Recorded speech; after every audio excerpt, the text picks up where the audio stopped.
प्रदोष व्रत करने वाले को भोजन नहीं करना चाहिए, ध्यान दीजिएगा। फलाहार करो, उसमें भी नमक का सेवन मत करो। प्रदोष व्रत में नमक का सेवन वर्जित होता है। कारण, क्या कारण होता है? उसका एक कारण माना गया है नमक की वर्जितता।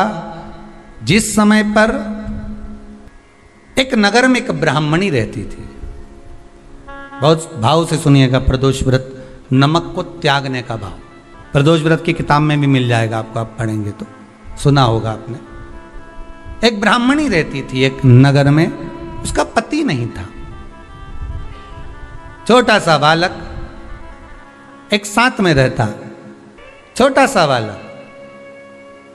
अब ब्राह्मण के घर की धर्म पत्नी है, ब्राह्मण कर्मकांड करने वाला, पूजन करने वाला, पाठ करने वाला, अनुष्ठान करने वाला, पूजन करने वाला, मंत्र जाप करने वाला, भगवत भक्ति में डूबने वाला। ब्राह्मण तो चले गया, ब्राह्मणी बच्चे के साथ रह रही, क्या करे वो? अकेली निवास कर रही है, अकेली रह रही है।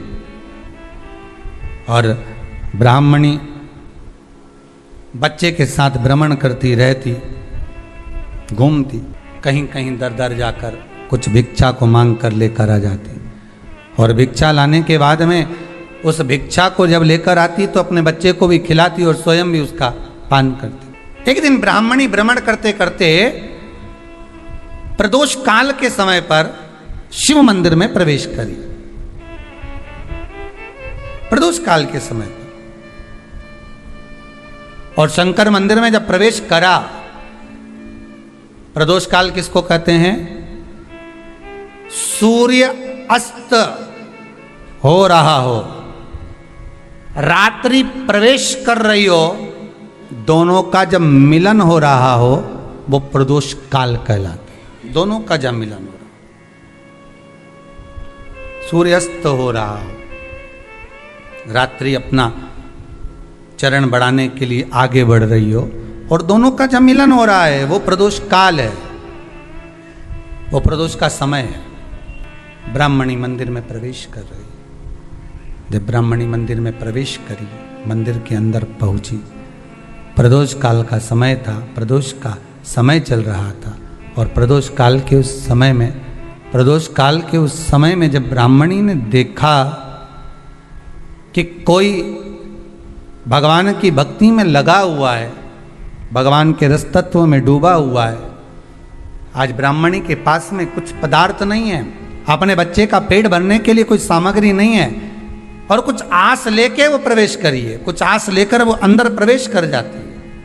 कोई ऋषि की पत्नी, कोई ब्राह्मण जन की अर्धांगिनी उस प्रदोष के समय पर शंकर का अभिषेक पूजन कर रही थी, भगवान शिव की आराधना कर रही थी, भगवान की भक्ति में डूबी हुई थी। जब भगवान शिव की आराधना में डूबी हुई है, आराधना कर रही है, ये कुछ पाने के लिए चली गई, ये कुछ पाने के लिए गई और इसके मन में आया कि मैं कुछ, मुझे भोजन का कोई पदार्थ मिल जावे, मुझे कुछ भोजन मिल जावे, और जब मुझे भोजन मिल जाएगा तब मैं जो पाऊंगी अपने बच्चे को भी पाऊंगी। पर जिस मंदिर में वो प्रवेश करी थी, जहाँ पर नारी पूजन कर रही थी शंकर की प्रदोष काल में, वहाँ पर पड़ी हुई कुछ वस्तु को इस ब्राह्मणी ने मांग लिया। मेरे बालक को बहुत भूख लगी है, मेरा बच्चा बड़ा भूखा है, इसके भोजन के लिए थोड़ी सी सामग्री दे दीजिए, इसके भोजन के लिए थोड़ा सा कुछ रस तत्व दे दीजिए। उसने उठाया थोड़ा सा पदार्थ, कुछ जो उसके पास में था वो दिया। जब दिया तो देने के बाद जब उसे प्राप्त हुआ और होने के बाद में जब वो मिल गया उसको, तो उसने उस समय पर उस पदार्थ को जैसे ही मुख में लिया, लेते ही कहा इसमें तो स्वाद नहीं है, इसमें स्वाद नहीं है। उस ब्राह्मणी ने बड़ा सुंदर एक संवाद कहा। घर का जो बड़ा होता है ना, घर का जो भयो होता है, घर का बुजुर्ग जो होता है, घर का जो प्रथम स्थल प्राप्त करने वाला, मेन कुर्सी पर अच्छी जगह पर जो बैठने वाला होता है ना, ब्राह्मणी कहती है वो कभी किसी वस्तु में ऐब नहीं देखता, मिनक नहीं निकालता। समाज के अन्नकूट होते हैं, समाज के जब अन्नकूट होते हैं महाराज, समाज के जब अन्नकूट होते हैं, बड़े बड़ी समाजों में जब कार्तिक महीने में अन्नकूट महोत्सव होते हैं, बहुत सारा प्रसाद बनता है।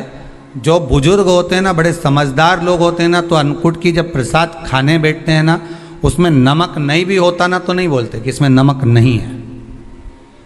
पर जो हमने डोनेशन दिया है, जब तुम आए थे समाज वाले तो हमने 1000 का लिफाफा दिया, 500 का लिफाफा दिया, 2000 का लिफाफा दिया और भोजन ऐसा बनवाया। एक व्यक्ति वो जो खाकर चुपचाप चले गया और एक व्यक्ति वो जिसने प्रसाद पर उंगली उठाई। इन दोनों को अन्नकूट की तारीख पे इनका नाम लिख लो और अगला अन्नकूट आए तब दोनों की दशा देखना। एक जो चुपचाप खाकर चले गया, भगवान के प्रसाद को प्रसाद मानकर, प्रभु का दर्शन मानकर लेकर चले गया, वो उन्नति की सीढ़ी पर चढ़ता चले गया। और जो मिनक निकालता रहा वो साल भर खटर पटर की जिंदगी जीता रहा। भगवान के प्रसाद में कभी भी ध्यान रखिएगा, भगवान के प्रसाद के अंतर्गत स्वाद की कोई मूलता नहीं होती। भगवान का प्रसाद स्वयं स्वाद है। भगवान के प्रसाद में नमक नहीं देखना, मिर्ची नहीं देखना, भगवान के प्रसाद में शक्कर नहीं देखना, भगवान के प्रसाद में कुछ ये नहीं देखना कि कितना माल डला, कितना घी, कितना बादाम, कितना काजू, कितना इलायची डला। हाँ, यहाँ तक शास्त्र कहता है कि भगवान का प्रसाद अगर बन रहा है तो उसकी सुगंध भी नहीं ली जाती है महाराज। यहां तक शास्त्र कहता है। जब तक भगवान उसको पानी ले तब तक उसका सुगंध भी नहीं ली जाती। और कई कई जगह तो भगवान को प्रसाद अगर सूखा सामान हाथ में आ गया, इलायची कैसी है, मंदिर के अंदर जाने वाली है भगवान को डलने के लिए, लाओ जरा किसकी दुकान से आई इलायची बताओ, इलायची तो 25 बार सूंघा, हाँ हाँ अच्छी है, अब सूंघ लिया तो भगवान इसको स्वीकार करेगा क्या? अरे जम के तो बोलो। एक फूल तुमने बगीचे से तोड़ा और सोचा इसमें पहले मैं सूंघ लेती हूं, इसमें स्वाद है कि नहीं, इस फूल में गंध है कि नहीं, इसमें सुगंध है कि नहीं, और फूल सूंघ लिया, उसके बाद तुम भगवान को देखो, भगवान स्वीकार करेगा नहीं।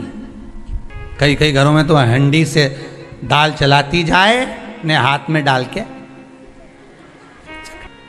महाराज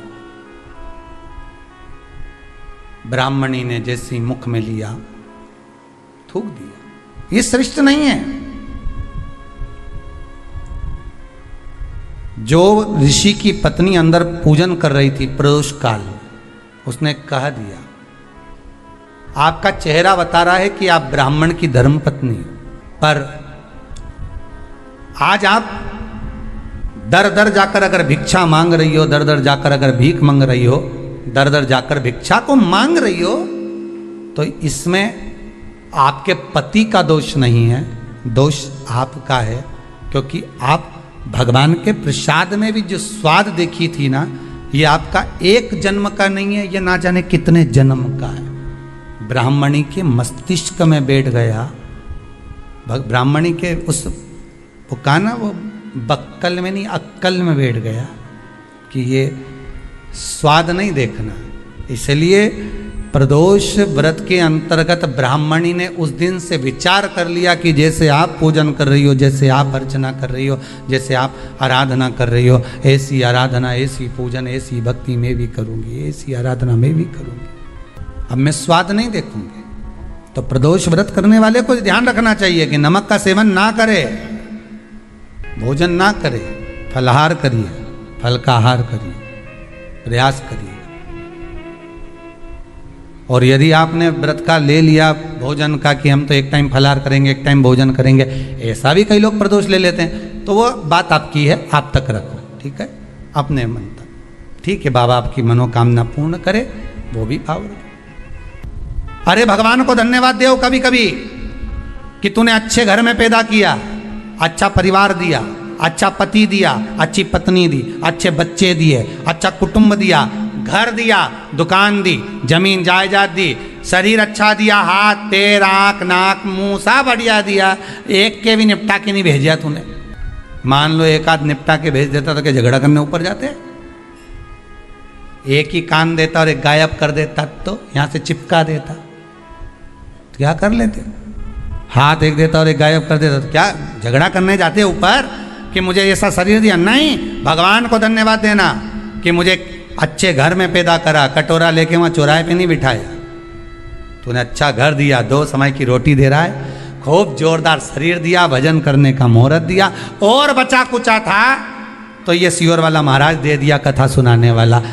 शाम के समय पर प्रदोष काल में बेलपत्री के पेड़ के नीचे, चाहे शंकर के मंदिर के दरवाजे पर या शिव मंदिर में, अगर आप प्रदोष के दिन दिया लगाते हो, सोमवार के दिन दिया लगाते हो, तो ऐसा कोई व्यक्ति नहीं जिसको मेरे देव अधिदेव महादेव मेरा विश्वनाथ भंडार नहीं भरता हो। खाली नहीं छोड़ेगा, दे देगा, भंडार भर देगा, कमी तो नहीं रख सकता, ये पक्का। पर तुम करना ही नहीं चाह, 2-4 सोमवार करो और उसके बाद कह दो महाराज जी हमने तो करा था, हमको तो मिला ही नहीं। 2-1 प्रदोष करा तुमने, अरे 1 साल करो, सारे दर बदर भी तो अपन ठोकर खा कर आए, इतना साल निकाला अपन ने, और 6 महीना 3 महीना 4 महीना भगवान से निवेदन तो करो, दिल से कहो तो सरी, नी भंडार भरे तो बात दूसरी, एक बार बोलो तो।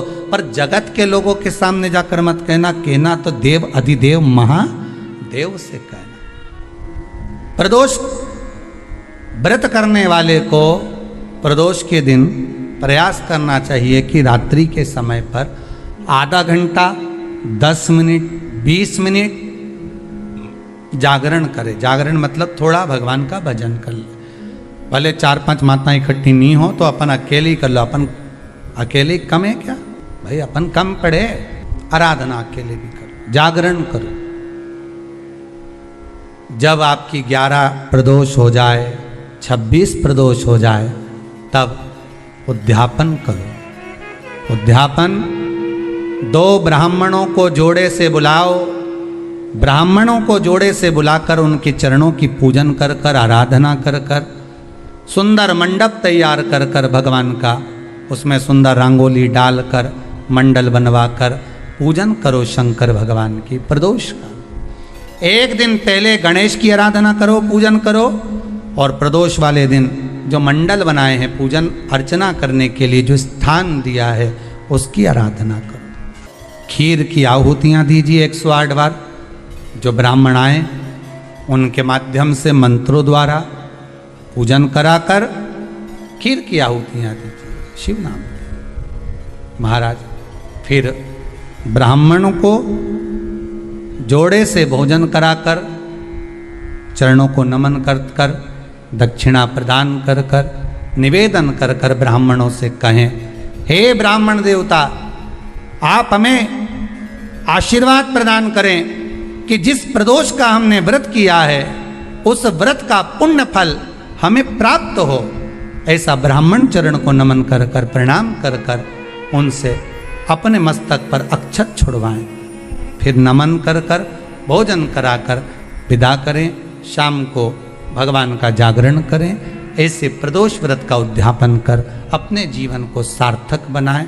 ऐसा सुंदर प्रदोष व्रत का व्याख्यान वर्णन स्कंद पुराण में करा गया। वही स्कंद पुराण का प्रदोष व्रत का वर्णन आपको शिव महापुराण के इस सुंदर संवाद में किया गया।